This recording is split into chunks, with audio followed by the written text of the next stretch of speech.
Yo,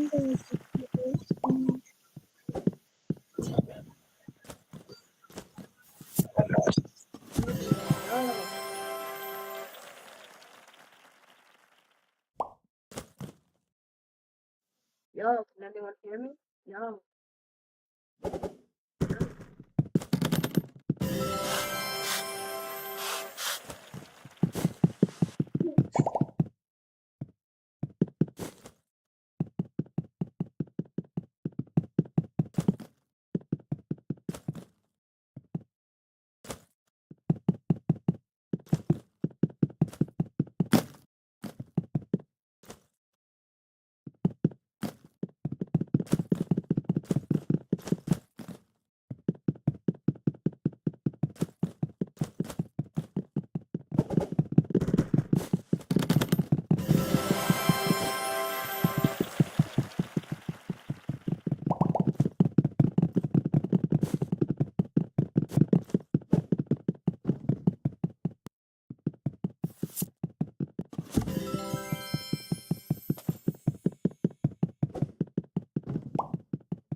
I never really liked fishing when I was a little kid, but man, do I love it now. Check it.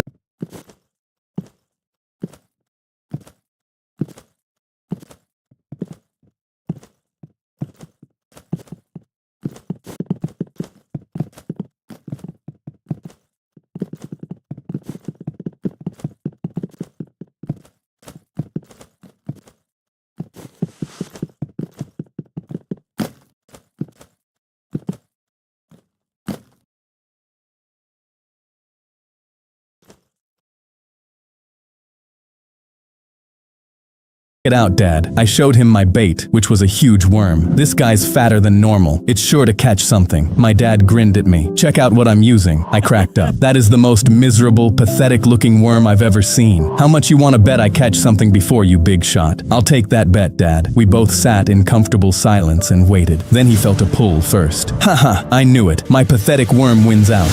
I hated coming to see my daddy at prison, but this time was different. It was time for our family to finally get the vengeance we deserve. Daddy had that look of sheer rage and determination with a thirst for blood. Listen up, Chester. You ready to raise some hell, boy? Hell yeah, Daddy. I've been able to do a lot of recon from behind bars, and I've given your cousin Cletus very specific directions. I need you to follow them to the letter. Got it? Yes, sir. I'll do whatever you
tell me, sir. He leaned in close, making sure the nearest prison guard couldn't hear him. When I say I want you to rain down hell upon these bastards for what they did to us, that's an understatement. Got it? I got real nervous because the last thing on the planet I would ever want to do would be to let my daddy down. Yes, sir. I will destroy these bastards. It's up to you to avenge our family.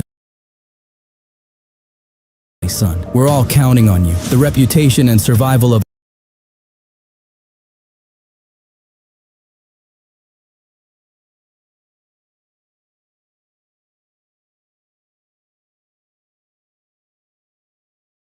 our family rests on your shoulders, boy. I understand, Daddy. Come hell or high water, I won't let the family down. An hour later, my cousin Cletus picked me up in his bulletproof SUV. Wow, Cleet, this ride is so sick. Are you ready to ride it out into hell? Yeah, Chester. Now you're talking. This baby handles like a tank. You'll be doing the driving, so you better get used to it. I got into the driver's seat and we drove off, both of us more determined and angry than ever. I can literally taste the need for blood, Cleet. I've been so pissed off for so long that I had to spend so much time in that damn hospital. It's time to honor our family. Let's go. A few hours later, we loaded up our truck with the fish we caught and started driving down the winding, swampy roads. Great job, son. As usual, I'm proud of you. I was confused. For what? You're the one that caught all the fish. That doesn't matter. I'm proud of the man you're becoming. You're an honest, hard-working, great young man. I appreciate that, Dad. Love you, kiddo. Love you too, Dad. Next time, I want to take you fishing off of a hoverboat in the Everglades. That would be awesome. We came to a stop sign,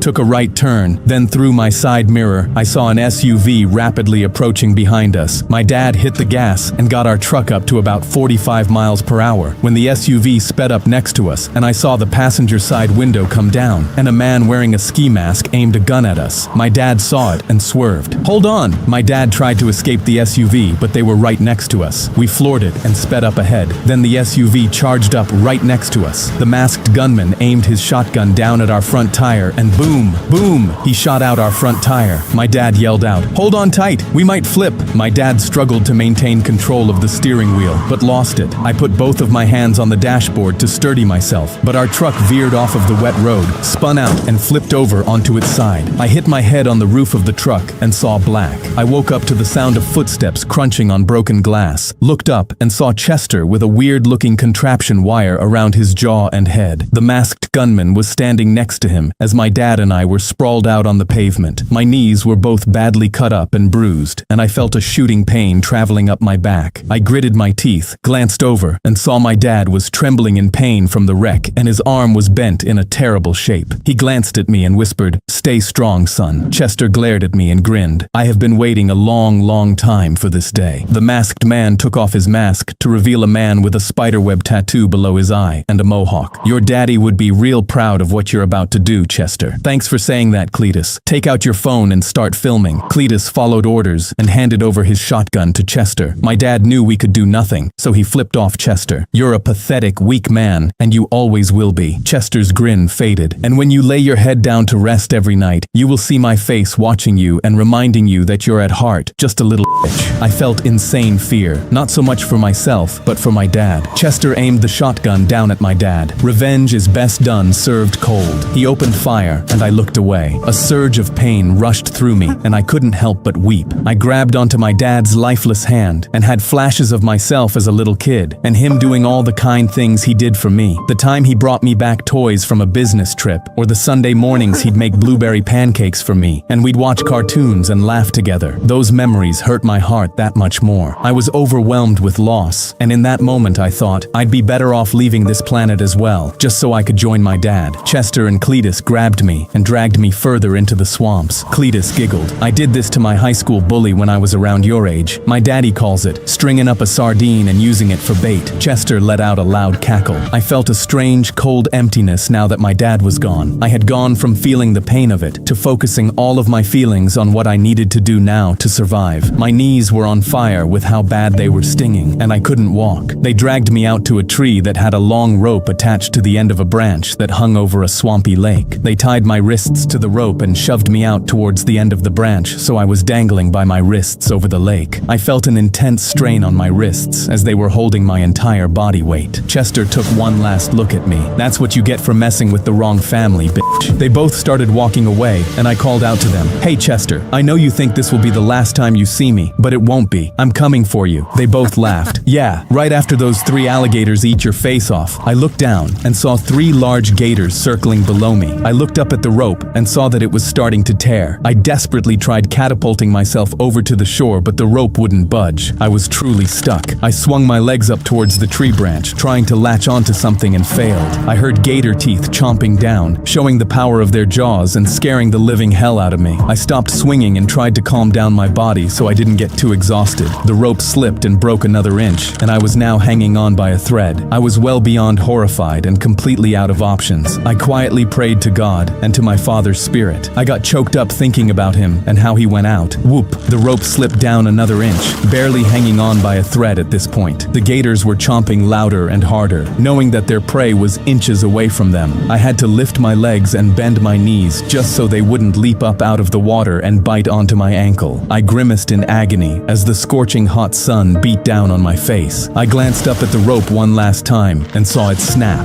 I fell directly down onto 3 hungry alligators. As soon as I hit the water, I started throwing every punch and kick imaginable and flailing around like a maniac. I was underwater, looked right in front of me, and saw the chilling, piercing eyes of a gator charging right at my face with its jaws wide open. The sound of 2 gunshots rang out and scattered the 3 gators away. I turned around and saw a motorboat buzzing towards me, looked closer and saw a woman with long black hair and a traditional Seminole shirt with cool, multicolored jewelry on her wrists. She was carrying a rifle and put her hand down to me. I gripped onto it and she pulled me up onto the boat. I laid back, exhausted, speechless, my adrenaline still pumping through the roof. I stared up at a blinding sun, whispered, "Thank you," and passed out. I woke up on a bed inside of a room which seemed like a small apartment and heard 2 hushed female voices from the other room. "You need to call the police and get him out of our place." "No, someone just left him for dead. He doesn't have any serious injuries, just his knees are banged up. Besides, you know how the cops treat us. They'll think that someone from our tribe is responsible for this." "Fine, whatever. You take care of him then." "Fine, I will." The door opened and my breath caught when I saw her walk in. She had a bowl of soup and some fresh towels. "Good, you're awake. My name's Tallulah. How you feeling?" I thought of everything that just happened and didn't have an answer for her. "Here's some chicken soup in case you get hungry. I put some disinfectant on your knees and bandaged them up for you." I was blown away by this woman's kindness. "I can't thank you enough for saving my life. Can I ask what happened?" I told her everything. Her sweet angelic eyes got so big after she found out what happened to me and my dad, and she shed a tear. I understand what it's like to lose a parent. She held my hand, which happily surprised me. "My mother passed away in a car wreck and my father is overseas in the military. I haven't heard from him in over 6 months. I'm sorry to hear that. Are you going to call the police?" I had to really think about that. Normally I would, but this situation is different. Even if Chester gets arrested, they'd just put him behind bars with his father, brothers, and uncle. I actually think a small part of him probably did this so the cops would do that and he would get to hang out with his family again. That's why I won't. I'm going to handle this myself. That's what my dad would have done. She nodded in understanding. Once I could walk again, we headed over to the crash site and I was terrified to see my dad's body. I stayed strong, approached the wreck, and kept remembering what he said to me right before they shot him. "Stay strong, son." I turned to Stone inside, gently lifted my dad's body, and carried him over to the most beautiful tree I could find. I buried him there and said a prayer. Tallulah was waiting for me in her car. I got in and she drove straight to Rico's gym and pulled up in front. I had to ask, "Can I see you again?" We exchanged numbers and she softly said, "I hope you find what you're looking for." Me too. We shared a smile and I stepped out. When I entered Rico's gym, I was flooded with memories of my dad dropping me off here and learning how to fight hand-to-hand combat. I saw Rico sitting by the boxing ring. He took one look at me with all cuts, bruises, and bandages, and immediately knew something had really gone wrong. "Have we moved way past hand-to-hand?" I nodded yes. "Would you say we're somewhere between hell and a handgun?" I nodded yes again. We went into his back office and I filled him in. When I mentioned what happened to Dad, he closed his eyes, took a moment of silence, and held onto a pair of military dog tags in his hand. After several long moments of silence, he looked up at me. "I have a very important question for you. I'm listening. Are you willing to risk serving a life sentence in prison to get payback?" "That's not even a question. I was hoping you'd say that. Time to take your training to the next level. No more hand-to-hand combat. It's time for some knife-to-neck and bullet bullet-to-head training. The first thing he drilled into my head was to be able to reload under pressure. I took the bullet magazine out of my gun, reloaded it, then aimed. I did that 55 times up until the point to where I couldn't feel my fingertips and they were black from bullet grease. I didn't care though. I saw Chester holding that shotgun and my guts churned. Then we went out to a shooting range and he explained, "Close your left eye, relax your wrist and trigger finger, take in a deep breath, aim, decide, exhale, and fire." I followed his instructions and was way off from the middle of the target. Again, I shot hundreds of bullets, got very comfortable and started nailing the center of the target, especially when I pictured Chester's stupid face on it.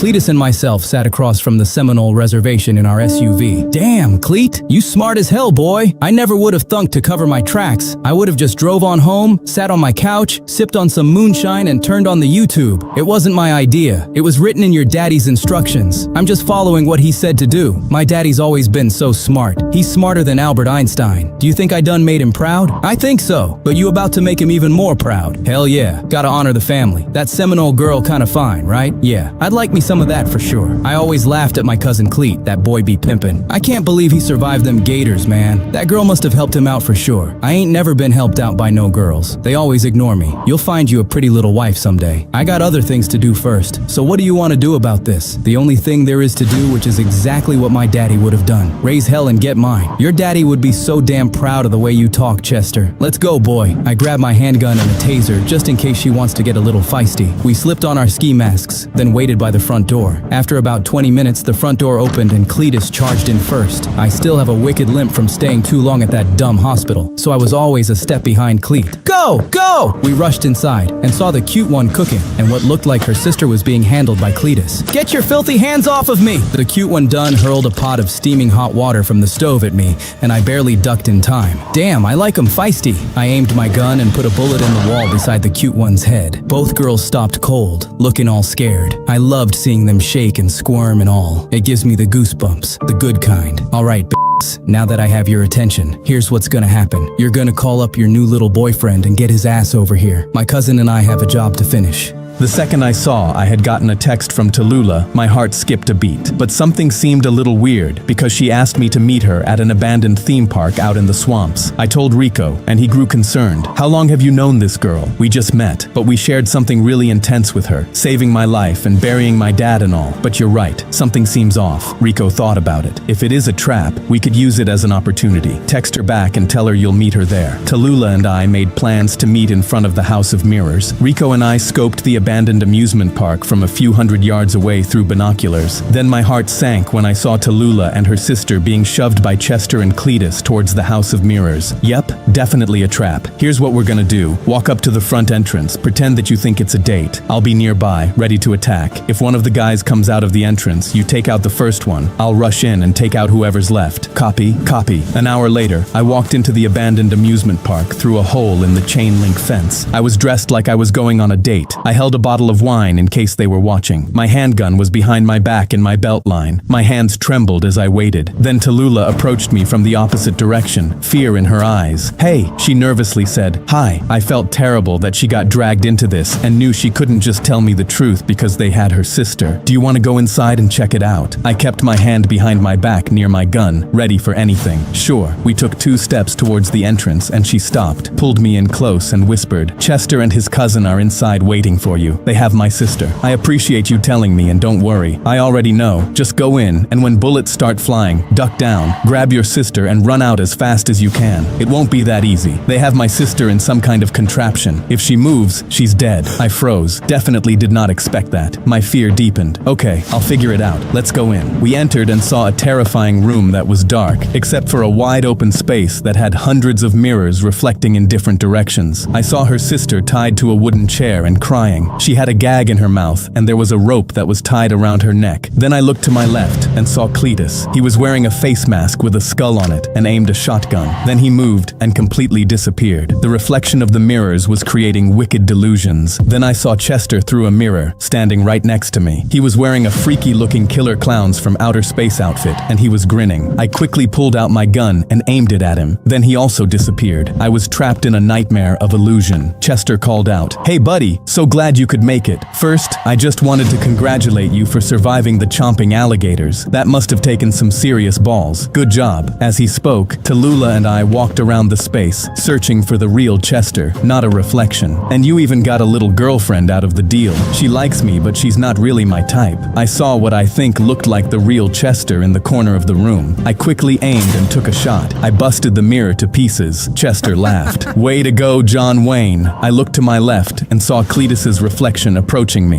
I turned in a panic and took aim. Then I felt a hard object come down hard across the back of my neck. I dropped my gun and fell to my knees. I wasn't totally out, but was dazed. Tallulah picked up my gun and protected me. I realized in that moment that I already loved that woman. I heard footsteps, whipped around to see Cletus aiming his gun at the back of my head. 2 gunshots rattled off. I turned to see Rico had fired them. Cletus clutched onto his chest. Blood trickled through his fingers, and he fell to a knee. "Aw man, this kinda sucks. I'm not supposed to lose. I'm special." He dropped down face first, dead. Rico rushed over to her sister, cut through the rope and set her free. "Go, get them out of here. I'll handle Chestnut." I hate that name. Tallulah kissed me, then ran out with Rico and her sister. Chester saw his dead cousin on the ground and got enraged. "Oh, I am gonna enjoy this. I am gonna enjoy killing the crap out of you. Killing you real hard. What does that even mean, you fucking idiot?" I saw reflection after reflection, still searching for him. Then I heard a gunshot ring out and felt a painful sting in my side. I looked down at my stomach and saw blood.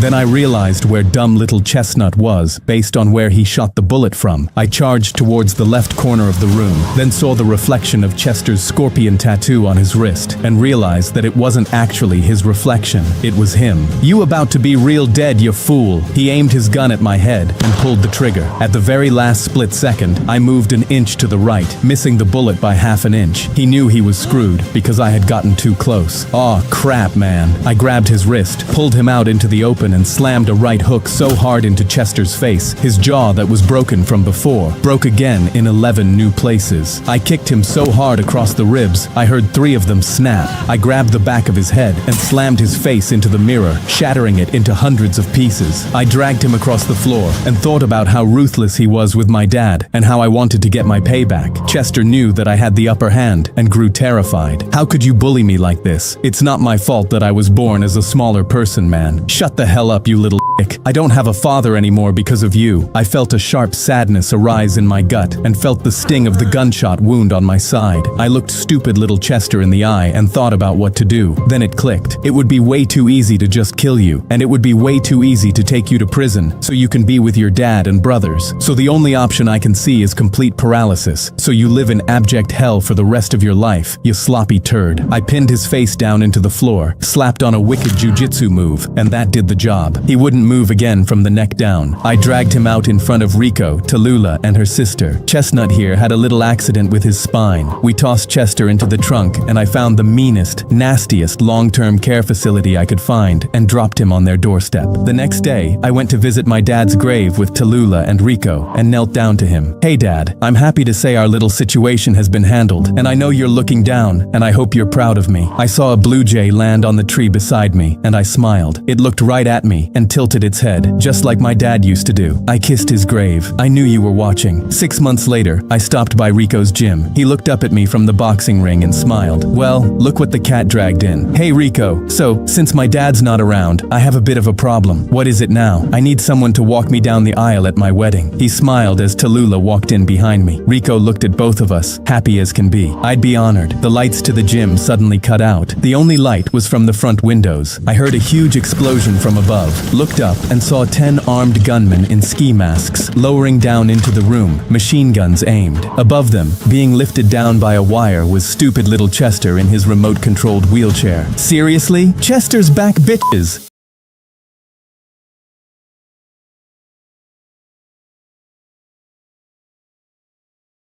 I drove home so excited that I get to surprise my beautiful wife and 5-year-old daughter. I honestly felt like the luckiest guy alive. I came home early from a business trip and had bought a huge bouquet of her favorite red roses and chocolate truffles. I rushed inside, thrilled beyond belief. When I entered, my daughter rushed out of her bedroom and hugged me in tears. "I'm so happy you're back, Daddy." "Hey darling, what happened? Why are you crying?" She just shook her head, not wanting to say. "Well, look at what I got you." I pulled a brand new teddy bear out of my bag and she hugged hugged it tightly. "Where's your mommy?" Her eyes bulged in fear. "She's in her room with her friend." I thought, that's weird. I held her huge bouquet in my hands, entered the hallway, and approached the closed bedroom door and opened it. Surprise! I had to adjust my eyes when I saw my wife sitting in bed next to another man, sharing a cigarette. I was frozen, horrified, and speechless. I locked eyes with her and they both glanced at each other, not sure what to say. I felt a deep betrayal in my gut that turned into a murderous rage. "With our daughter in the other room? Are you people insane?" My wife stuttered and tried to justify. "You weren't supposed to be home until next week. You should have called and told me." My throat tightened in pain. "As if this is somehow my fault? How could you do this? I thought you were happy." She stared at me as if I was a ghost. I glared at the man she was with and felt a murderous rage boiling inside me. Unfortunately, I knew this dick. "Whitman, you piece of crap. Get the hell out of my house." I walked out, went into my daughter's room, and sat next to her. She looked up at me with her big, sad brown eyes. "What were they doing in there, Daddy?" I felt a sting in my heart and tried not to show her that I was in pain, but she could tell. "It doesn't matter, baby. All I can tell you is that no matter what happens, I will always be there for you, and I love you more than you can imagine." "I love you too." I hugged her tightly. "Pack up a few of your clothes, okay? We're gonna go to a hotel." I walked towards the front door with her, and my wife yelled, "Where the hell do you think you're going with my daughter?" "To a safe place where she isn't exposed to your madness." Whitman came out behind her. "You're a small, pathetic, weak little man. I'm shocked that you're surprised to see your wife with me. Clearly, I'm more of a man than you'll ever be. That's why she chose me, you little weasel." My fists clenched and I felt the veins popping out of my forehead. I wanted to kill him so badly. Then I noticed my daughter watching me with fear in her eyes. I couldn't do it in front of her. She had been through enough. "You're lucky my daughter's here, or I'd end you." We went to a hotel, and 2 days later, I was awoken to a loud knock at my door. I opened it and saw a dainty little man. "You've been served." I read the summons. "A custody hearing?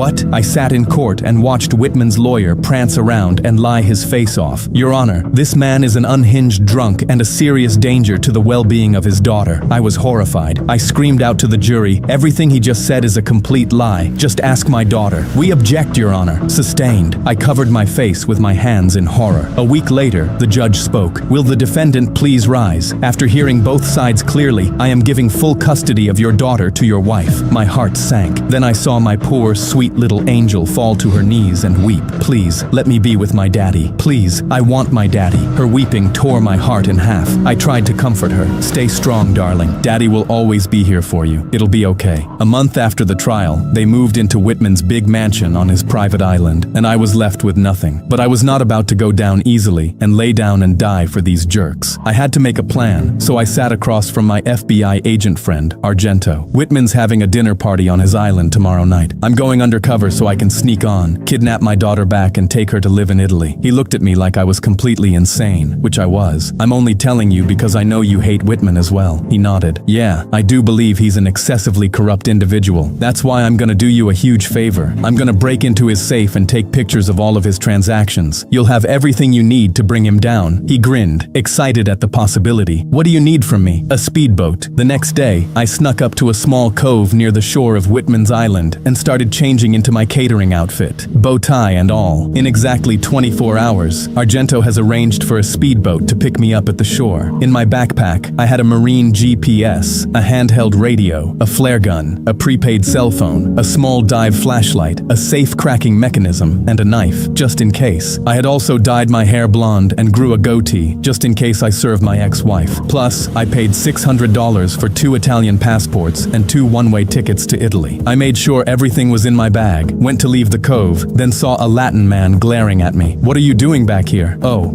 sorry. I just wanted to change in privacy. I'm way early for the catering gig." He squinted his eyes and stared directly at me. "I don't remember seeing your picture on the catering list. I was a last-minute addition. I replaced someone. Your boss didn't inform me of that. Sorry." He gets distracted. "You mean she?" My heart dropped. Terror creeped up in me. Was I seriously about to be busted this early? She, right. I've done so many of these gigs. I forget who I work for sometimes. Look, this is not the gig to be messing around. Whitman's security team are all trained killers, and I don't mean that as a metaphor. If they catch any of my staff out of line, it falls back on me, and they will bring down the harshest punishments. My gut churned. "I understand, sir. I'll be on my best behavior." "You better be. I'll see you over at the catering tent in 20 minutes. He walked away, and I could breathe again. I headed towards the mansion. I studied the premises and clocked how many exits there were and where each one led out to. I memorized how many security guards were standing standing at each exit and where they weren't. I'm no soldier, I'm just a desperate data analyst with a belly full of rage and a justified goal to save my daughter. There was a marble dock,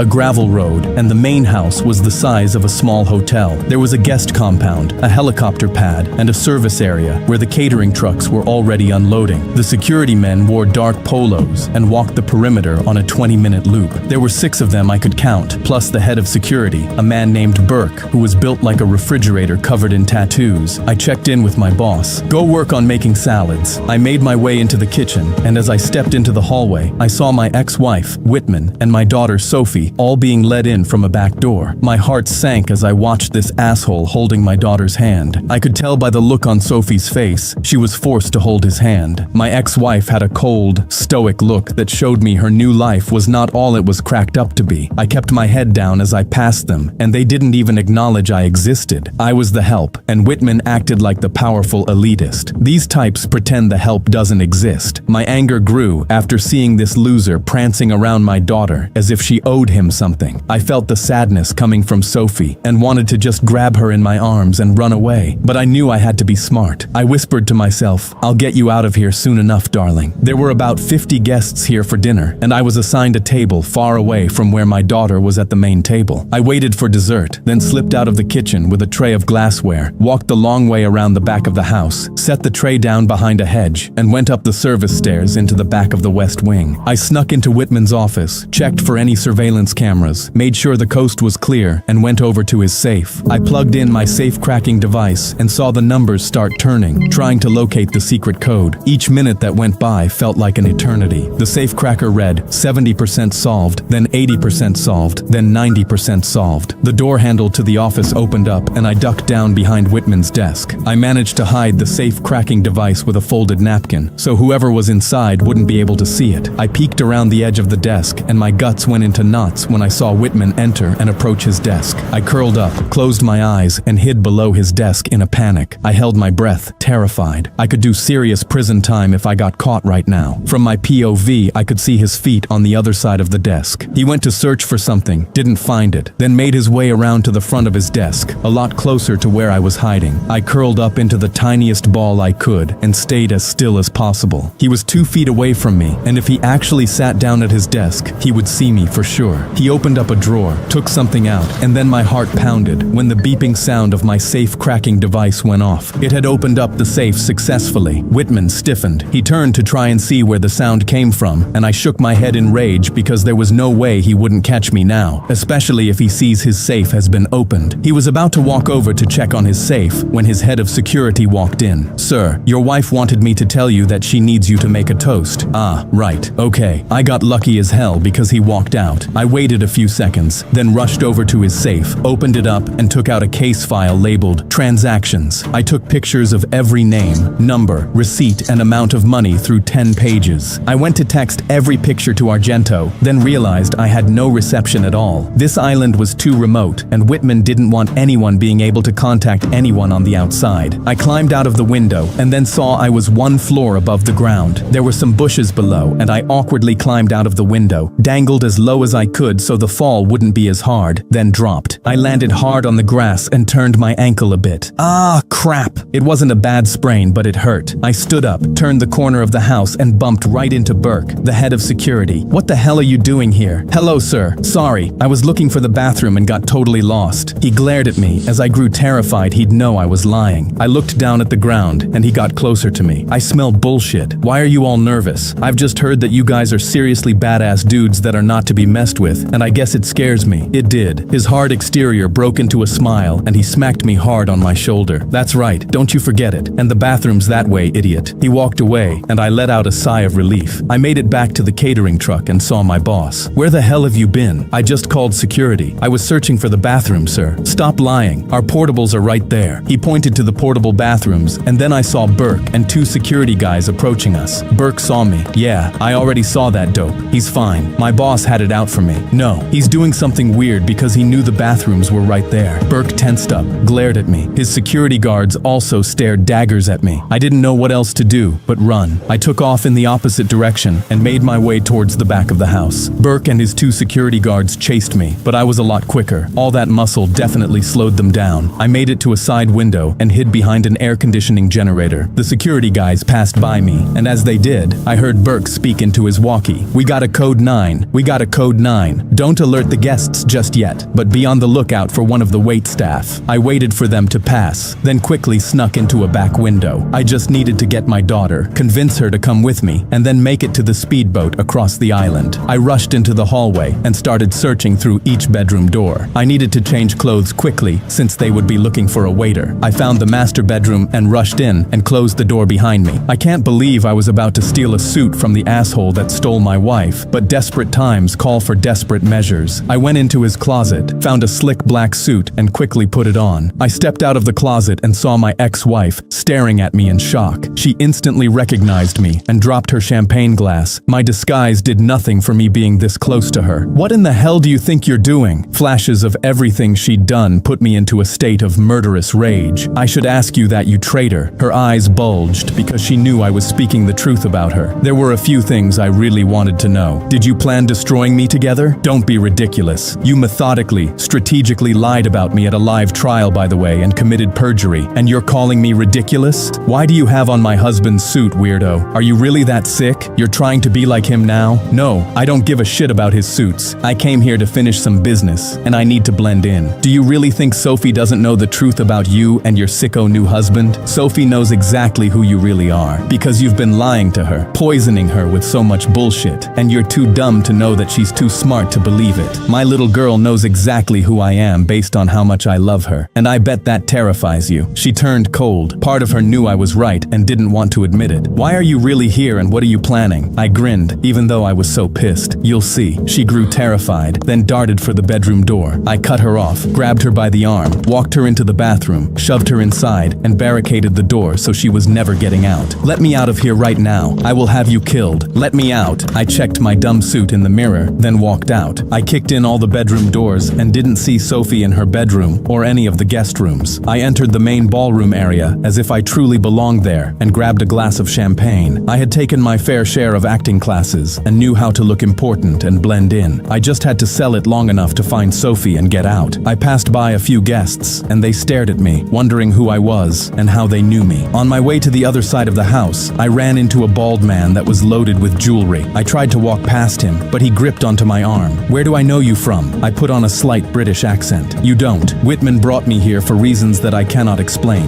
Excuse me." I walked away, leaving him dumbfounded. Then I saw Burke and both of his security guards. Burke saw Whitman and pulled him aside. He said something in Whitman's ear, and Whitman turned red with rage. He gestured and pointed at Burke to keep searching everywhere, and then Burke stood up on a podium and addressed his guests. "Excuse me, everyone. Excuse me. I am so sorry to interrupt, but it has come to my attention that there's an intruder among us." There were gasps all around. I even tapped the guy next to me as if he did something wrong. "I'm only telling everyone because I hold all of you to be the most important people in my life, and you're only here because you were personally invited and loved by me and my wife." "Where is my wife, by the way?" He searched the crowd, and everyone looked everywhere. I pretended to look, then started to sneak away. "If anyone here doesn't recognize someone, please bring it to my attention." The bald man immediately pointed directly at me and yelled, "Intruder, right there!" Two party guests grabbed both of my arms and snarled at me. I kicked one in the nuts, then headbutted the other across the bridge of the nose and took off running across the living room. I slammed into a waiter that was carrying several champagne glasses, and his drinks crashed everywhere. Burke and his two security guys chased me. I shoved my way past a few more guests, sprinted across the entire house, and rushed into a play area where several children were playing. I spotted Sophie, rushed up to her, and she immediately recognized me. "Daddy!" She threw her little arms around my neck, and it took everything in me not to burst into tears right there. "Darling, I need you to listen to me, okay?" She nodded with her sweet little angelic face. "I'm here to take you away from these bad people so you can come live with me, but I need you to listen to everything I say, okay?" "Okay, Daddy. This is going to be a fun, exciting adventure." "Great!" I took her by the hand and rushed out of a side door. We ran as fast as her little legs would go and reached the shore to see the speedboat. For the first time all night, I thought that I actually had a chance at pulling this off. I smiled to myself. A tear spilled down my cheek as we approached the speedboat.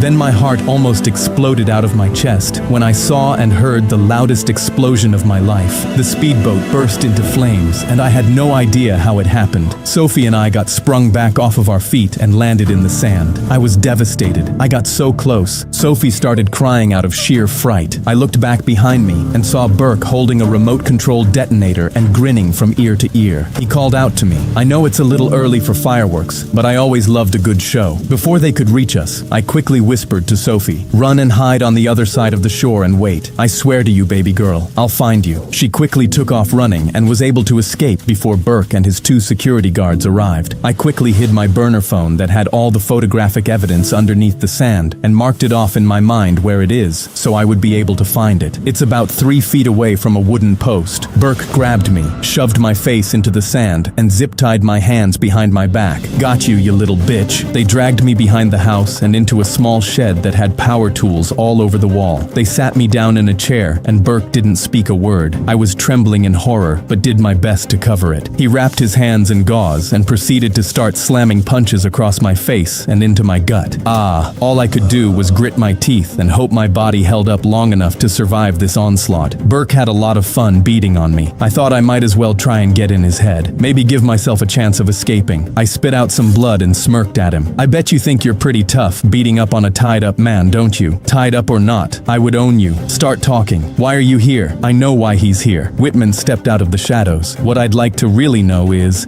that my suit?" I laughed, flashing a set of bloodied teeth. "It sure is, and I've been bleeding all over it." Whitman got right in my face. "I know you were in my safe. It has fingerprint detection and tracked someone else. Why were you in there?" "Wasn't me." Whitman nodded at Burke. That prompted him to grab a drill and put a hole through my hand. "Oh, you could at least take me out to dinner before tickling me like that." They both stared at me, shocked. "I will give you one chance to speak before my man ends you and buries you next to where the others are." That terrified me beyond belief. They had done this many times before. If I was going to escape, I would have to find a way to do it while they were taking me to the graveyard. "Where's his cell phone?" Burke shook his head. "He didn't have one on him." Whitman started sweating. "He must have. Did you check everywhere?" "Yes." "Fine. You actually made this more convenient for me. You'll happen to go missing, and no one will ever find you. Even if you did take pictures and stash your phone somewhere, it doesn't matter. It'll turn up. Get rid of him." He nodded to Burke and left. Burke lifted me out of the chair, and as he did, I was able to grab my small knife out of my boot without him seeing. Burke and both security guards walked me out to a grassy area that smelled awful. I gagged and almost got sick all over myself. I was clutching onto my knife and they forced me down to my knees. "Start digging." The 2 guards started digging out a shallow grave as I trembled and panicked. I used the knife to slice and cut into my zip ties. I got loose and froze. I'm no murderer. I wouldn't even know what to do with the knife, so I decided to pretend to still be tied up, and once they had dug deep enough, I got into the grave. Burke was surprised to see me step in so easily. I laid down and looked up at him. "Come on, bury me. Let's get this over with. If I can't live with my daughter, I don't want to live anyway." Burke aimed a handgun down at my head, and I closed my eyes and prayed. Terror coursed through me. If he pulled that trigger, I was done. He aimed it at me for what felt like an eternity, and then lowered it while his guys started burying me alive. Right before the last pile of dirt covered my face, I sucked in a huge, long, deep breath and held it. I must have been under the dirt for what felt really long, but was only about 90 seconds. Then I used my free hands and the knife to scrape, swing, and claw my out of the ground. It seemed to take a lot longer than I thought, and I was feeling my lungs starting to collapse. I was seeing stars and felt myself starting to lose consciousness. I fought hard and thought of my sweet little girl that was waiting for me. "Come on, you got this. Dig deep." I had to survive for her, so I fought and fought, not caring about how painful the wound in my hand was, and the fact that I was a trained deep ocean diver seriously saved me. I made it out and gasped for air. I got up, caught my breath, and barely recovered. I made my way back to where my daughter might be. My mind was racing because I had to figure out some other way of transportation. Luckily, they all thought I was dead, so I made my way back to where I hid the phone, grabbed it, and then went the long way around the island to where I hoped my daughter was. I stepped through some trees and saw Whitman standing in front of my daughter and scolding her. She was staring down at the ground, crying, "How dare you disobey me like this? How dare you go against your mother and me, you little obnoxious brat?" Then my ex-wife stepped out of the shadows behind him. "Your crazy father locked me in the closet. What kind of a person does that? That's where you belong, Mom. Hidden in a closet where you can't say any more lies that hurt Daddy." I smiled to myself after hearing that. I loved it. I want to be with Daddy.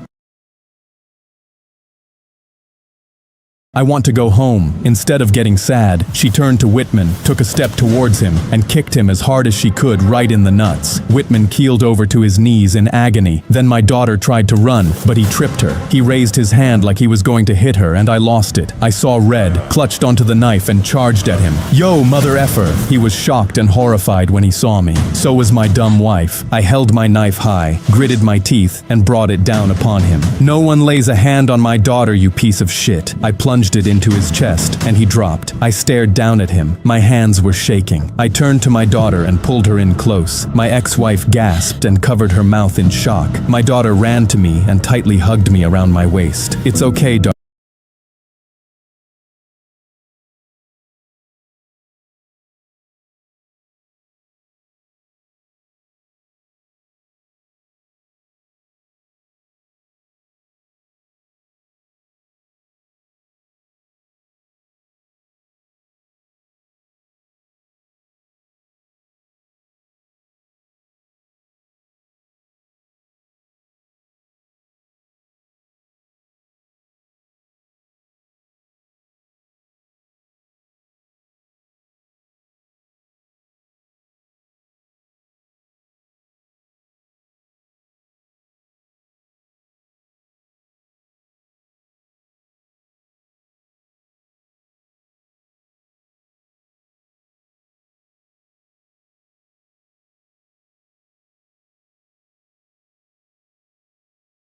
We're leaving here. My ex-wife looked at our daughter, then at me. She had a betrayed look in her eyes. "Don't even act like you're the victim here, you stupid bitch. You did this to yourself. You ruined our family, but I won't let you ruin our daughter." She kneeled down to Whitman. I looked at both of them and realized how pathetic and small they both seemed. He was bleeding and crying like a baby. "Who's the weasel now, you dumb prick?" I took my daughter's hand, walked with her to the other side of the island, and then shot my flare gun up into the air. Within a few minutes, I saw a speedboat approaching the shore. It was the Coast Guard. He pulled up to the shore and called out, "You all right?" I had to think fast. My daughter and I are in real trouble. There are men here that tried to kidnap her, and we barely escaped with our lives. I obviously wasn't going to tell him the truth. "Sorry to hear that. Hop on." He tossed us both life vests, and we swam out and climbed up onto his boat. He wrapped my daughter in a towel and gave her some hot chocolate. He drove us back to the mainland. We docked, and he approached us.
this. Just wait here. I'll notify the police. He went inside his cabin, which gave me the chance to take Sophie's hand, jump off the boat, and take off running. An hour later, we were on the first plane to Italy. About 3 weeks later, I heard that Whitman survived, but after I sent all the photo evidence to Argento, he had every single person on that list arrested by the FBI. Whitman got life in prison, and it turns out that he was into way worse criminal activities than anyone ever imagined. My ex-wife became the laughing stock of her hometown because the word got out about what she did to me. She can't even go to the grocery store without someone pointing and laughing at her. The whole town knew that she and Whitman had made up all the lies. I stood in court, in front of the same judge that gave my ex-wife custody. I am so sorry, sir. Words cannot describe the guilt I feel for not believing you. I'll regret it for the rest of my life. I nodded, vindicated. I was cleared by the FBI, but chose to raise Sophie in Italy anyway. We like to sit out on our front porch, sip on lemonade, and watch the sunset together. She still holds the teddy bear I got her and sleeps with it every night.